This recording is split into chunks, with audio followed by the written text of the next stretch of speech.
Today we are doing minute number 47 of Heartbreak Ridge. The minute begins with Recon Platoon venting about their trials and tribulations with Gunny Highway, and the minute ends with Recon Platoon training. So I hope everybody's doing well. Billy, how you doing, man? I'm doing well. Glad to be back recording. Oh yeah. So the last minute had them complaining that Gunny was being hard and that Stitch was going to call his bluff by slapping him in his head. And yeah, and then they break into song. Oh my It turns into a Mel Brooks movie. They break into song and they end up talking about somebody named the Swede. Right. I love this song. Right. I like this little bit of business, but I got questions and comments. Like you said, it's the follow up from last minute again, where they're complaining, and it starts with Mario Van Peebles doing his Clint Eastwood impression. Yeah. See the way he's always squinting his eyes and try to talk all tough. And he goes, man, I would have slapped the fool myself just to call his bluff. Okay, so first off, as we get another instance of Stitch Jones being like the toughest guy and the baddest ass as soon as somebody walks away or is out of sight. Yeah, yeah, another one, yeah. Because he does not act anywhere near like that. Nope. When Gunny's around, no, not even a little. When he was going to be, he said when he was going to beat up Roy Jennings just to protect Gunny, but he was trying to protect Gunny. That's why he didn't beat up Roy Jennings. And Roy Jennings about 3 times the size of him. Yeah. Well, first of all, I didn't catch this until I said it out loud. He was saying, "Squinty eyes, talk tough. I ought to slap him myself just to call his bluff." That already kind of, it kind of rhymes. He doesn't say it in song. He doesn't say it in poetic. He just says it, yeah. Yeah. But now that you see it like that, if you write it out, it could be almost like poetry. But right. That gets Collins to he initiates this whole thing where he's like, "Hey, don't do that, man." And he's like, he's just a jarhead fool. He almost starts singing. Yeah. And then as soon as he does that, that gets Mario Van Peebles up and, of course, Stitch Jones up and singing. And it's called, I believe this is called Recon Rap. Oh, is that what it's called? Yeah, it's Recon Rap. Once again, written by Mario Van Peebles. He's done a lot of the music that Stitch Jones does in this movie, even something simple like this. It's just they all seem to know the words to this song right away. They all get going and start clapping or like Profile snapping his fingers. Yeah. Yeah, the second Stitch Jones gets up, he's kind of snapping his fingers and getting his other hand into it. Let's see. Quinones immediately starts getting along, like he's snapping and clapping along and dancing to the rhythm. Forgetty's even like kind of banging on the bed. Profile is snapping his fingers out of rhythm. Yeah. which is perfect for his character. Yeah. But they all kind of start singing along, and I'm trying to find the exact lyrics, but let me see if I can turn up the volume a little bit and get this. He's just a jarhead fool. Relax, don't hold it back. Just and he's like telling a story. Yeah. And there's like, oh, we're the Recon Platoon. We're always gung ho. They something about partying, and then they like to party and watch the Late Show, I guess. So yeah. And then they're like, until Highway came along. Abusive, we don't need, but it's going to end as soon as Highway meets the Swede. Yeah. But one of them goes like, "Oorah." Yeah. He is the highly unlikely motivated. Yeah, that's the one thing that gets him motivated is the fact that they're going to get somebody named the Swede who we've yet to meet. This is going to end Gunny Highway. So yeah, I'm wondering if just because they're all in the same barracks room together, that Stitch is always kind of working his new material, and that's the reason why these guys know about they've heard like different variations of it. Yeah, I mean, it's like they break into song. Is Profile retarded? We don't use that word, but he would. All right, let's just put it like this: Have you seen Cobra Kai? No. Okay, so Johnny Lawrence is he's the hero of the first season for sure because it's all about from his perspective. Mhm.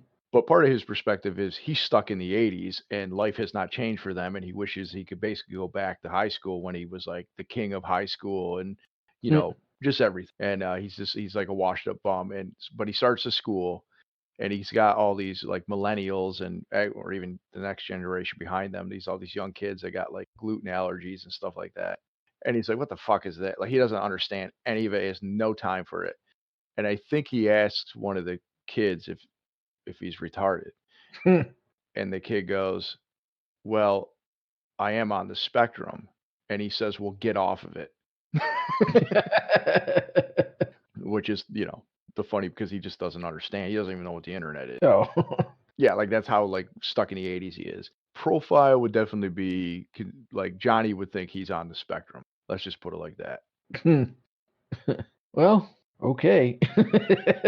Like you said, it's more less to do with being like that. It's like you said in a previous minute. That actor always plays characters who are less than they're not making the honor roll. Let's just put it like that. No. No, and that's why I'm curious is if it's I mean, you gotta remember a lot of stuff as an actor, I'm sure, and he's had quite a few roles.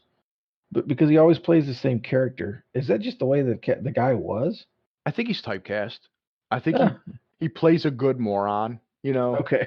He does it well? Yeah, he's a goof. He's always the nerd. He's a goof or he's a Hmm. dummy, and Hmm. he plays it well. He is from Rochester. Yeah, we know what. Never mind. I could have said he's from Texas, but anyways, no. So yeah, I think that's just what it is. He's definitely the goof of the situation of the not the situation of the platoon. I mean, let's be honest. There's lots of guys that we that we Yeah. knew or have met or have served with that you question, A man, how lot. yeah. Again, A we've joked lot. right. We've joked about the memes and the jokes of Marines eating crayons. Hmm. Well, there's a reason for those memes. Yeah. Yes, there There is. yeah, there's a reason. I mean, uh, thing is, I remember one time trying to explain something to our whole group as far as how to do the duty because they weren't like doing it right or whatever. Hmm. And I said, "Look, guys, you all know me, right? I'm a fucking idiot, and they put me in charge of it. If I'm an idiot and I'm in charge of it, this ain't that hard to do." That was my motivation, my Captain America's, "Go get 'em" speech. Yeah. I was like, "Look, I mean, you're either just not doing it 'cause you're lazy or I mean, seriously, if it's that I mean, look at me. I'm in charge. You could do this if I'm in charge. So Yeah. just do it so that, nobody gets any shit for it, Yeah, and if you have any exactly. questions, just call me type thing." But it was like yeah, I mean, it was like, "Look at me. Come on." So, but yeah, man, oof. I had some beauty roommates too, that weren't, yeah, I had to question some of their, life choices. I said, "Dude, why you got a whole salad?" I said, "What's that smell?" And there's a fucking rotting salad in his, like, pull-out desk thing. I'm like, salads go bad, right?" There's a refrigerator, like, 2 feet away. Right there. Oh my god, I was like as far as, they all kinda get together like this is like West Side Story or Yeah. Grease, you Yeah. know? They all seem to know like, they already know the rhythm. They improvise on the spot the rest of the work. I think this is one of the things they do when they're Hang out in the barracks. yeah, I think it's basically, like a barbershop quartet. Yeah. Yeah. Yeah, the members of the band. Yeah, and they work on their routines and their songs, and they're gonna go fight the sharks later, you know? Yeah.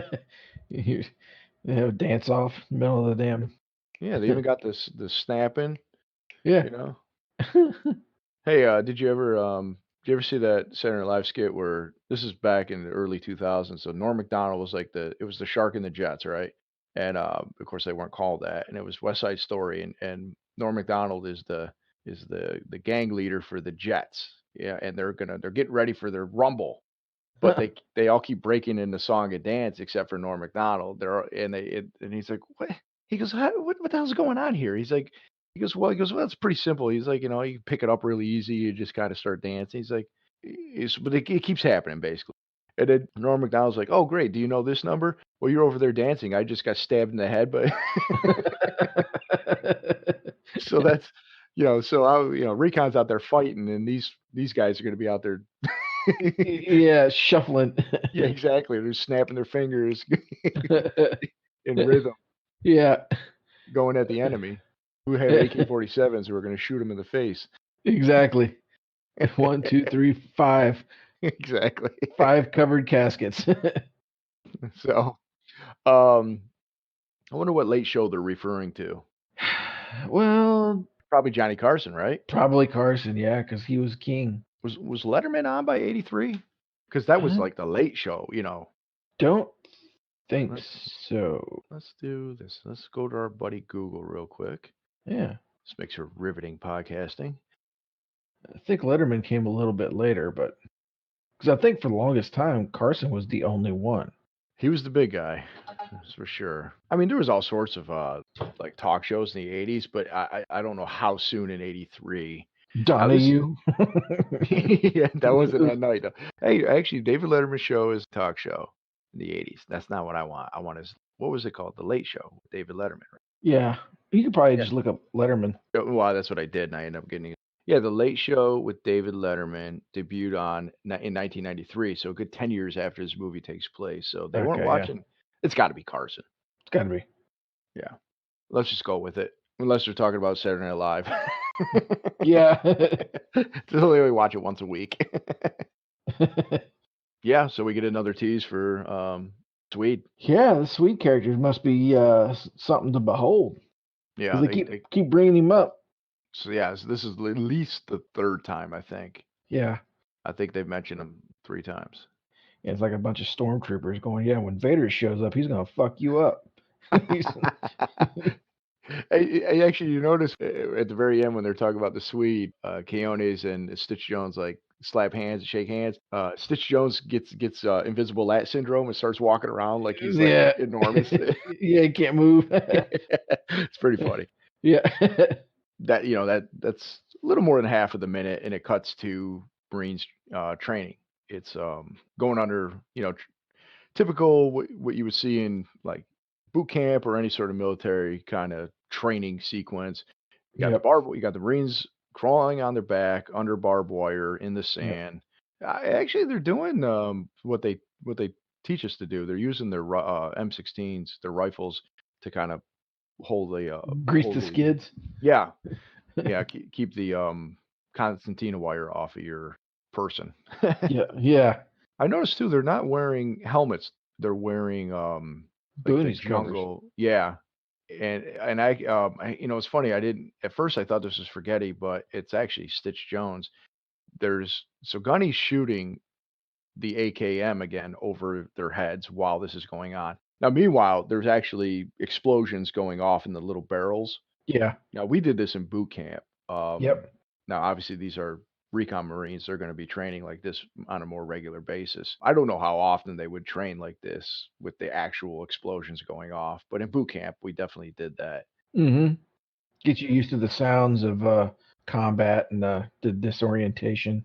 Yeah, and I don't know if I noticed this. I don't know why I have this picture in my head, and I don't know if it's because I'm just remembering movies and I've inserted it into my actual boot camp experience, or if when I got done, we got to observe other people going through it. I can't really remember, but if you notice, so they do have the actual explosions, but they pump in fake gunfire and screams and like other explosions too. So as you're going through, you hear all the sounds of war, but it's like it's this in a speaker. Yeah. Yeah, it's just a cacophony of noise. Yeah. Chaos.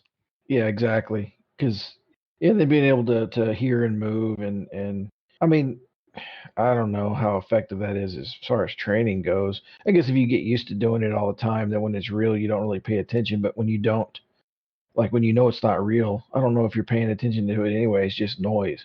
Yeah. Yeah, well, Yeah, that's the thing, like, I mean, I'm trying to remember back, but, it's obviously, been a long time. right, like, we're not see, like, I always joked at boot camp, like, they train you just enough to get you killed if Yeah, you ever had to go to combat, it's like, 'cause you're not combat ready. You're no, basically trained. Exactly, you're basically trained. Now these guys are gonna be doing rigorous and more often training of that nature. Because like we've said, boot camp's a lot of marching. It's a lot of discipline and stuff like that, but it's also a lot of knowledge base and history and how to wear your uniform, Yep.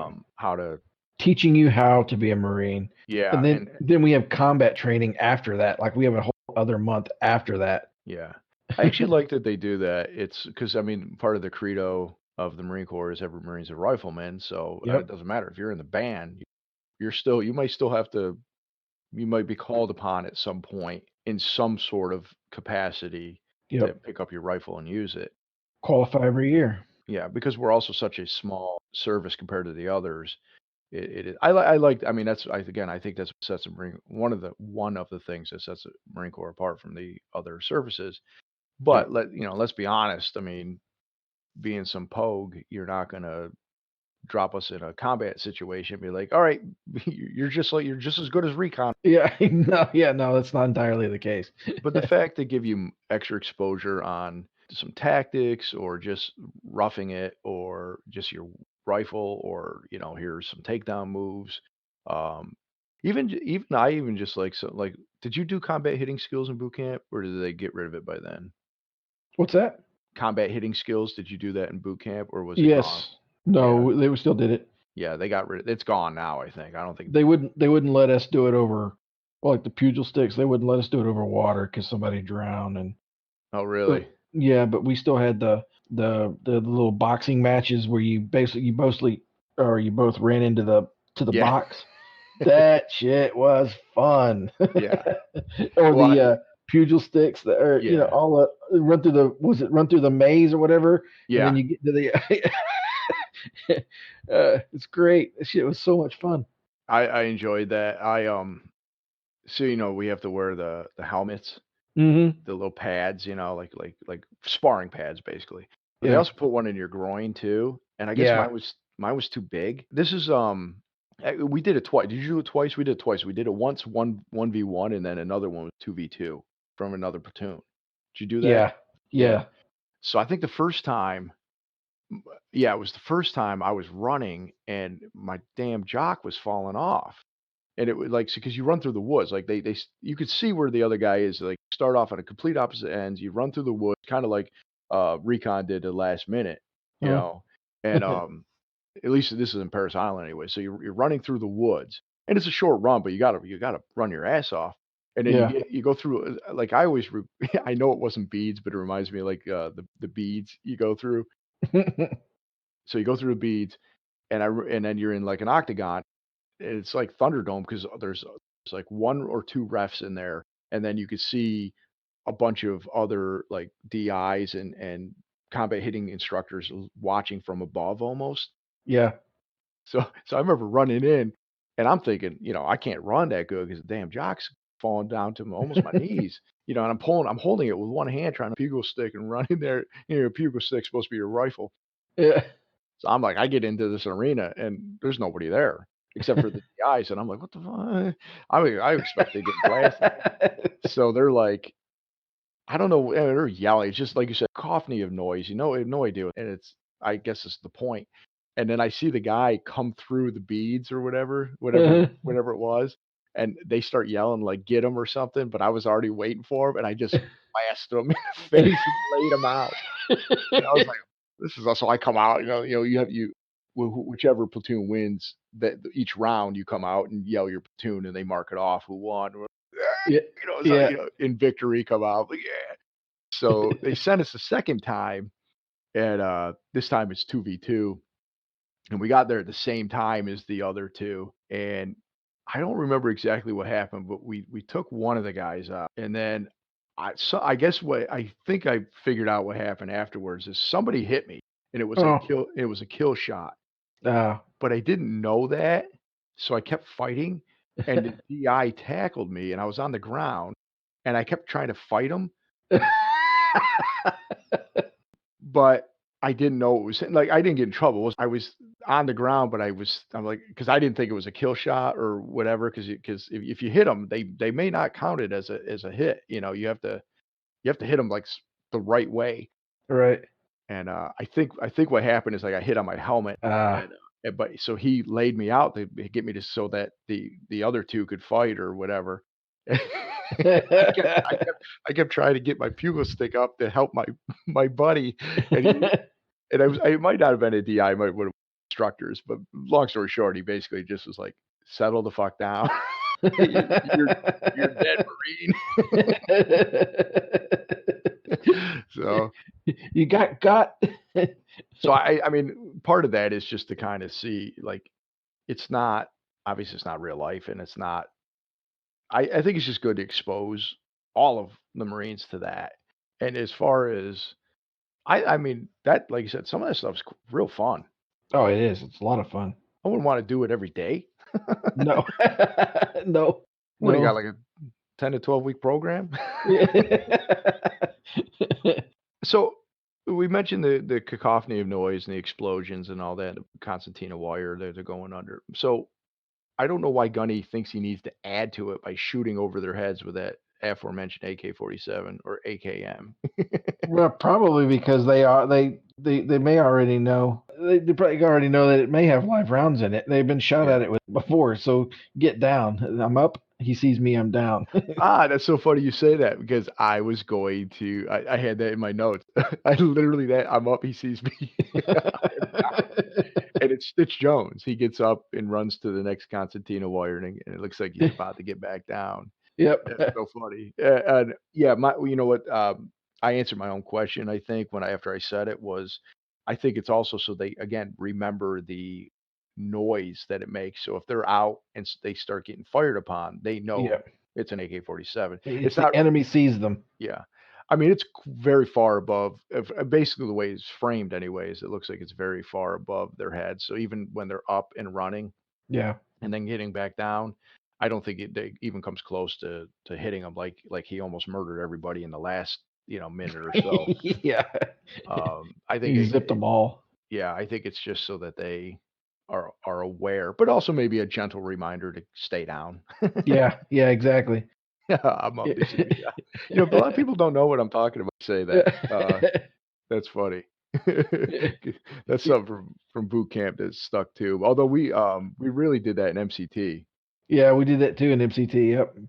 A lot more of it in MCT. Yeah, Yeah, anytime you say that, anytime you say that, he sees me, I'm down. Marines will start giggling.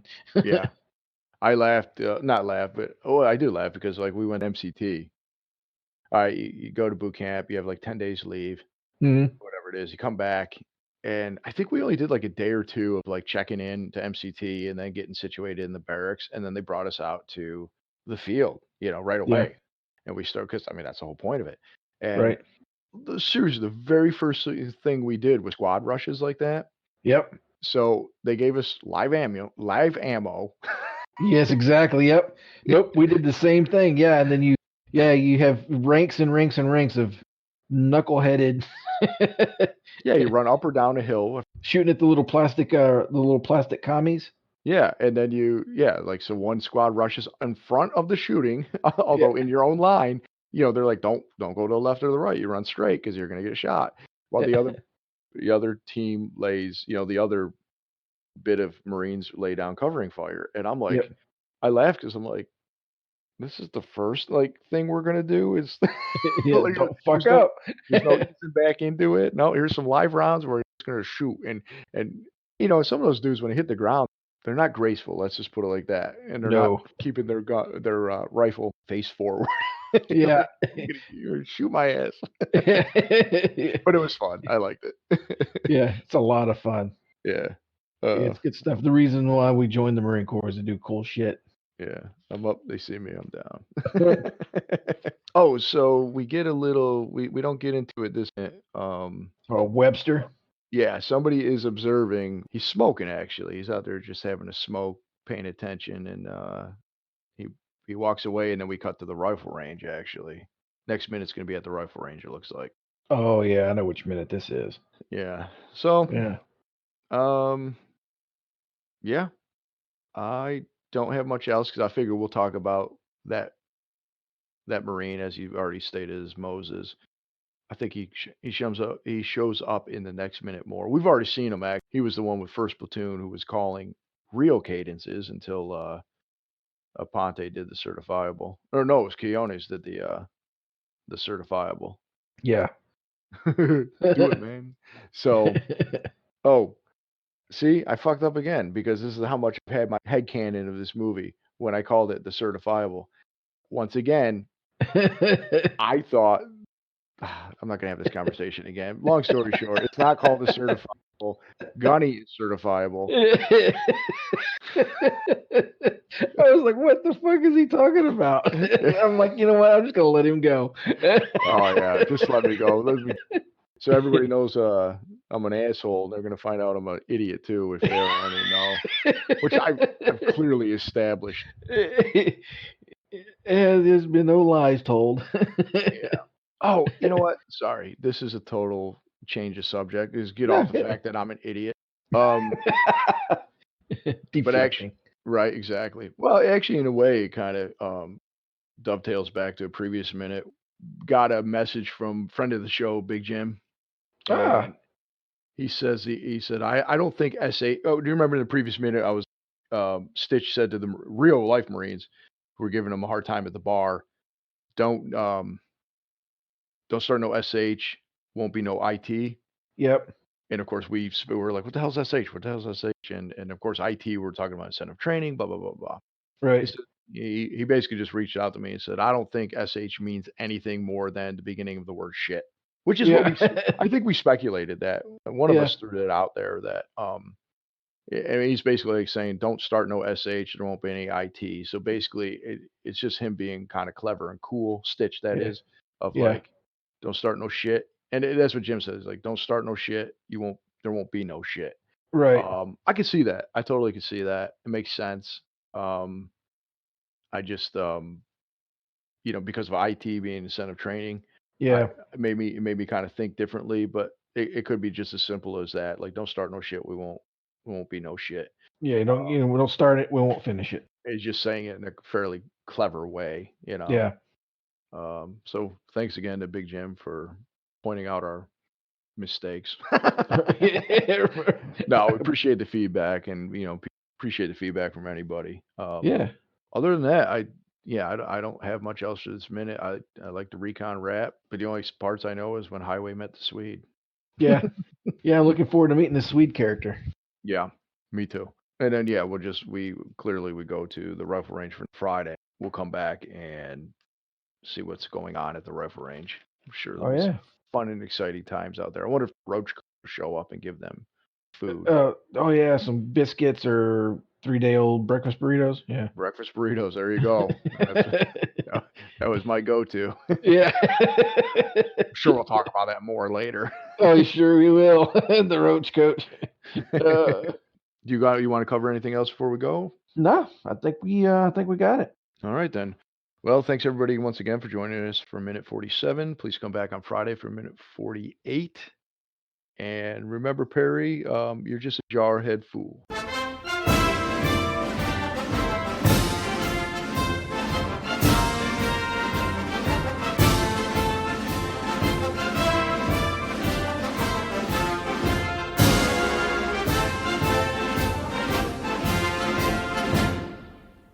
I don't know.